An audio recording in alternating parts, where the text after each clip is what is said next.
Norwegian-born Hawke is one of a dying breed. He's one of the few craftsmen skilled in an old Norwegian art of making ships in bottles. Today at Newcastle University, Hawke presented 5 ships in bottles to various universities, maritime museums and organisations around the world. Newcastle University and the University of New South Wales were the Australian recipients, while the works of art will also be sent to the University of Oslo in Norway, the Maritime Museum at Aberdeen in Scotland and Radio Beijing in China. Hawke has been creating ships in bottles for more than 50 years and has built more than 100. His models are already in many museums around the world. A close look at each ship reveals an enormous degree of detail. It's little wonder it takes in excess of 400 hours to construct each one. Even the bottles reveal attention to detail. Hawke acquired a number of the few remaining Imperial Court bottles from former local wine merchant Doyle's. The bottles are filled with nitrogen gas, and according to the artist, the works last hundreds of years. He says today's gesture is a way of forging links between countries. They are for friendships between nations, and also I like to see them in institutions of a permanent nature, and universities like maritime museums are entities that ongoing entities. That's why it's the reason.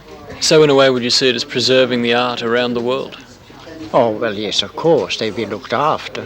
If they are in private homes, then sooner or later they are going to be dropped to go on the deck. But of course they last for hundreds of years in the right place.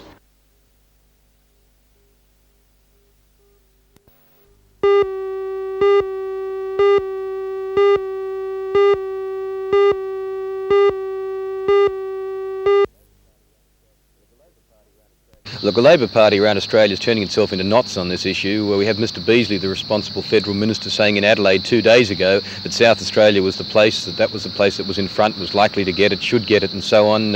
Yesterday Mr Rand in State Parliament knew nothing about that and clearly wasn't doing anything to change Mr Beazley's mind. Frankly, I think there's a lot of politics being played and not very much constructive work in terms of getting the contract.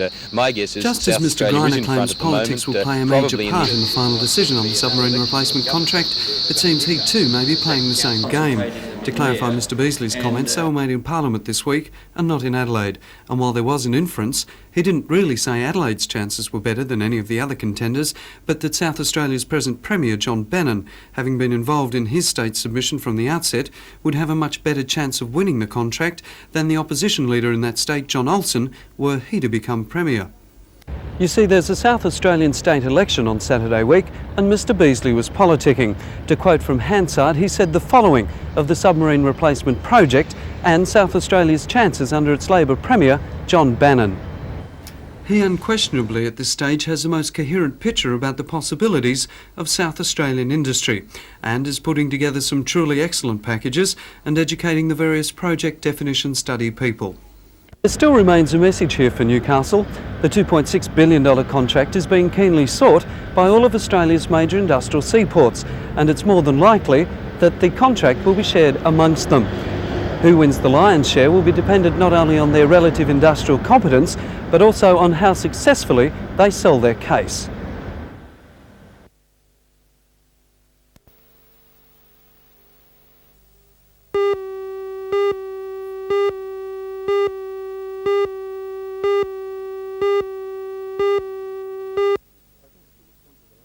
I think it's a responsible attitude by the government. Certainly borrowers have been hit in the last 12 months. It has created a lot of hardship.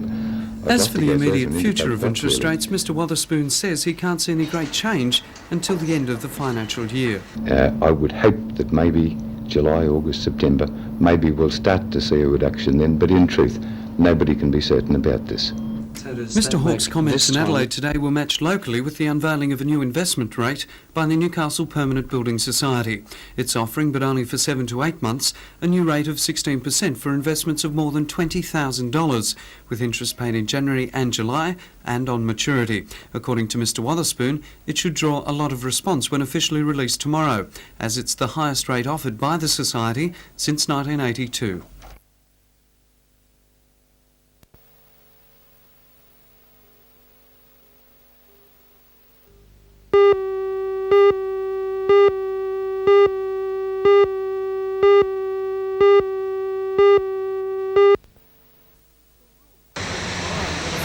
Shire, with just 16,000 residents, already enjoy considerable amenities, a capital works program with a budget of $6.27 million reflects not only confidence in the future, but also a solid commitment to it.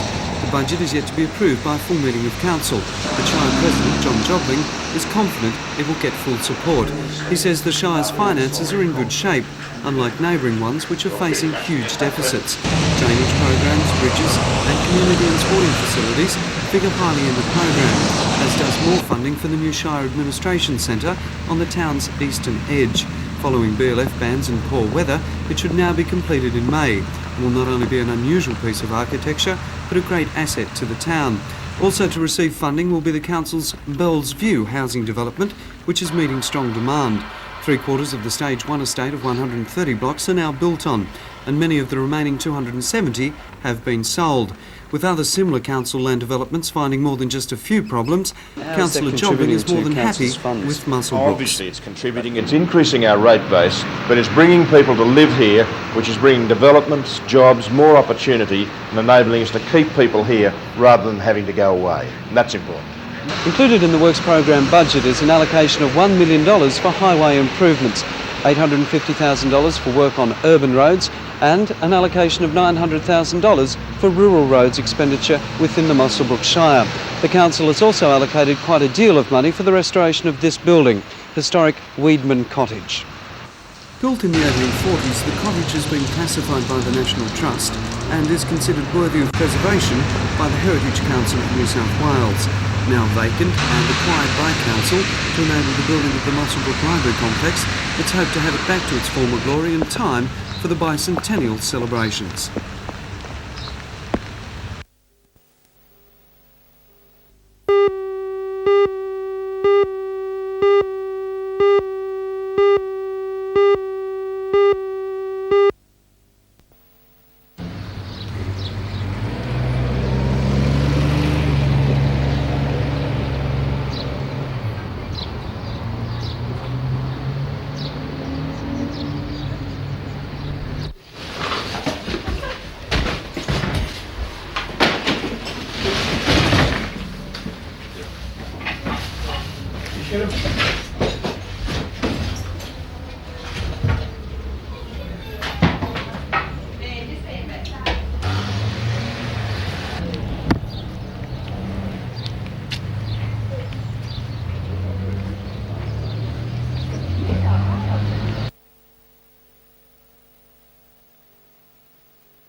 To demonstrate what can happen when city drivers go bush on holidays, the Traffic Authority and State Transport Minister Barry Unsworth invited the media to Oran Park to see racing driver Colin Bond show how long it takes to stop at 60 kilometres an hour and 100 kilometres an hour.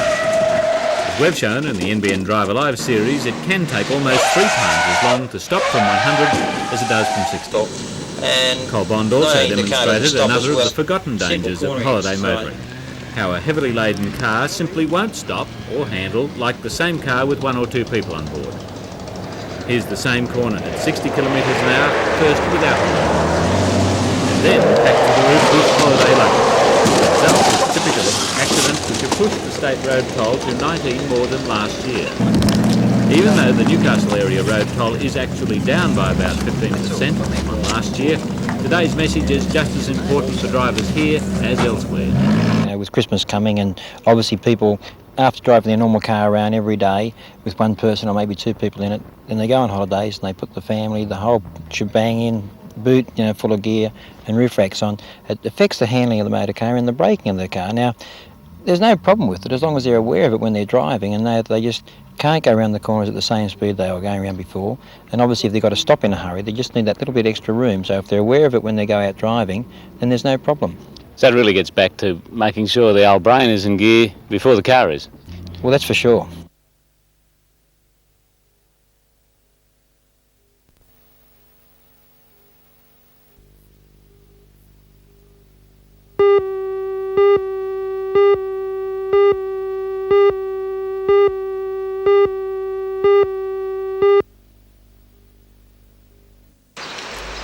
16 years of age, Michelle Donoghue has already experienced early success in the sport of surfing. She won the state scholastic titles in September and will compete in the national event in Western Australia later this week. Her success at DY on the weekend gives her a chance at the Australian Women's Open title event in January. But her win wasn't all smooth sailing. Out at DY and a set came and I took off and it just closed out and my fin hit me in the head and I had to go and get stitches. Do you think that made you more determined in the next day of competition? Oh yeah, because I had an injury and everyone thought I wouldn't be able to go in it because I was one of the main contenders and it made me more determined. Michelle's been surfing for only 3 years and in the recent BHP Surf International she came fifth, beating favourite and twice world champion Kim Merrick. Behind her sporting success is proud dad Philip Donoghue, who believes Michelle has a promising future on the waves. Does she have what it takes? Will she be a next world champion? I'd like to think so. I think she has got the ability. There is a fair bit of competition from quite a few young Australian girls coming through at the moment. Connie Nixon from Queensland, a young girl from Bondi, Pauline Mensah, who's surfing very well. But on her day, Michelle has beaten all of these girls, and with a bit of luck, I think Michelle could go all the way, hopefully.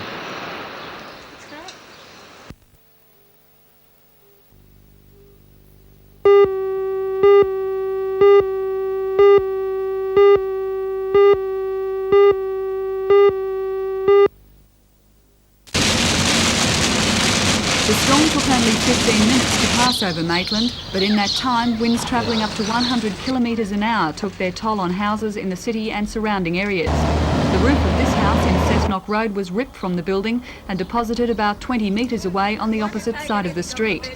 The occupants of the house, a man, his wife, their small child and an elderly woman, were on their way home when the storm struck. They're now looking for somewhere to live.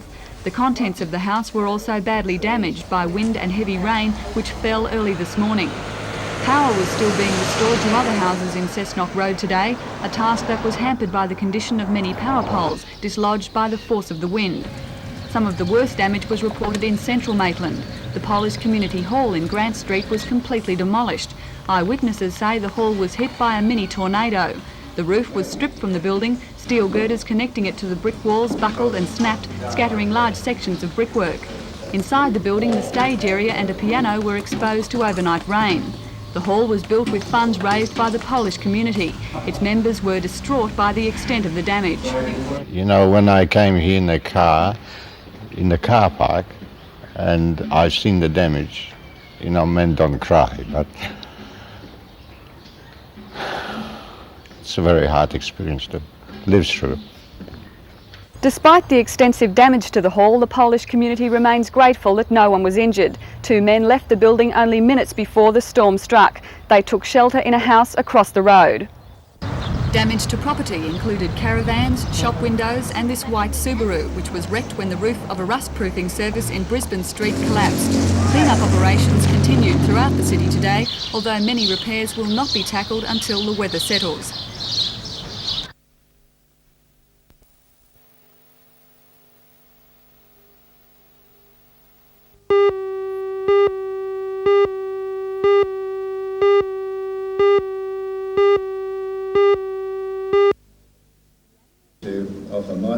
The annual presentation day at Gateshead High School was a special event for all concerned.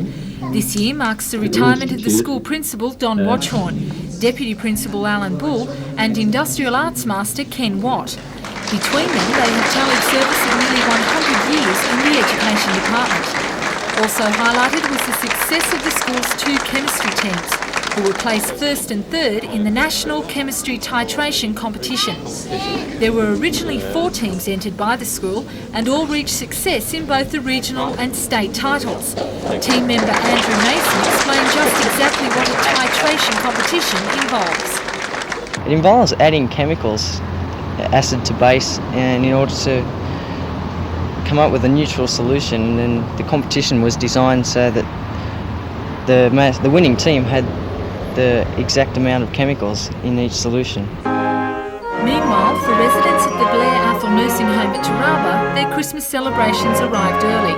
Members of the Warners Bay High School concert band performed everybody's favourite Christmas carols. The 30-member band were last year's winners of the novice section at the state championships and were invited to play at the Instrumental Festival held at the Opera House in June this year. The band proved a big success in front of today's audience.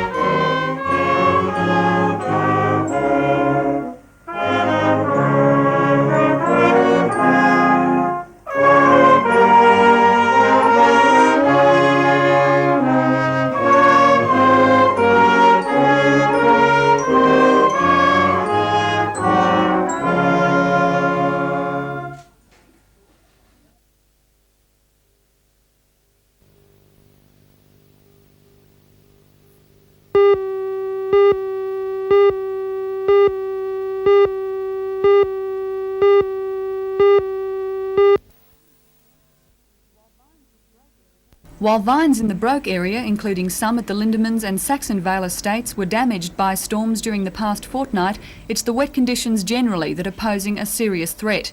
Vines are growing profusely, yet conditions are so wet regular maintenance work is being hampered.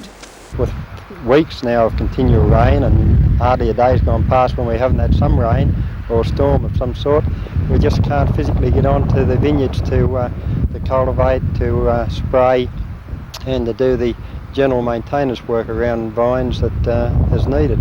Apart from the nuisance value of the rain, vignerons are also concerned that diseases may attack their crops. The incidence of downy mildew, a fungus which appears as a white spot on top of the leaf and as mould underneath, is increasing. It is prevalent in the district at the present moment, but it's not causing a serious problem, but it's causing a lot of heartache as to where it's going to go from here or whether the weather's going to continue. Vignerons are hopeful that dry conditions will prevail now up until harvest in late January, early February. They say more rain could have a devastating effect. The dangers of losing all or portion of our crop is growing steadily with the more rain that we get through either mildew or through botrytis later on when the grapes start to ripen.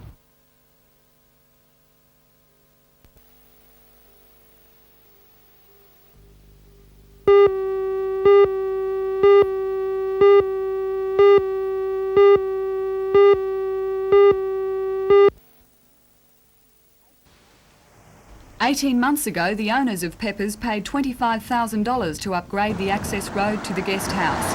Beckett's Road was rebuilt and sealed from its intersection with Broke Road. Since then, the guest house has enjoyed a 90% occupancy, with 15,000 people staying in the past 12 months, making Peppers one of the most successful tourist attractions in the Vineyards. The owners now want to expand by adding another 16-room block and major conference room. The development application has been approved in principle by Cessnock Council officers on the condition that another $45,000 is paid to upgrade the intersection of the two roads.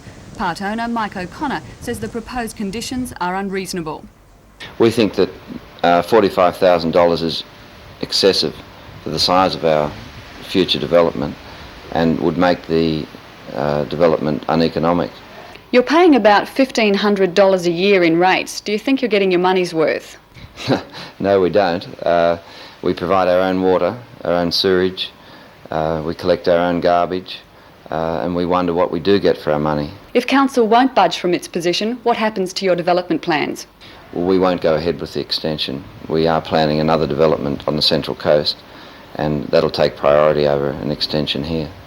The recommendations of the Engineering Department will go before Council next week. The Town Clerk, John McGann, says at this stage he is unable to comment, although Peppers says unless Council backs down, it will take its business elsewhere.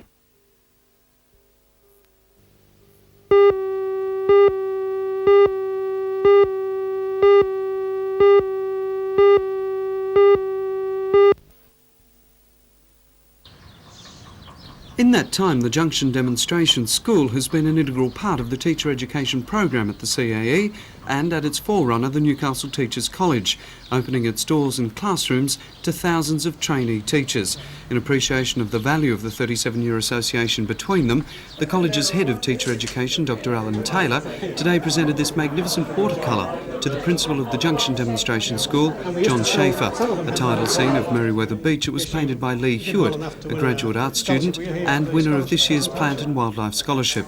Dr Taylor said the gift was but a small token of appreciation for the quality of service and skills of teaching and classroom management the Junction School and its staff had been able to impart to college students over the years. Dr Taylor also used the occasion to forge new bonds with the Mayfield West Primary School, to where the demonstration school program is being transferred, saying the move would be beneficial for students because of the close proximity of the two. Next year, when the Newcastle CAE formalises its association with the Mayfield West Primary School, it'll be one of only a handful of colleges around the state still operating a demonstration school program. That, according to the head of the Teacher Education Unit at the college, Dr Alan Taylor, speaks volumes not only for the scheme, but also for the importance of the work of the Junction Demonstration School over the last 37 years.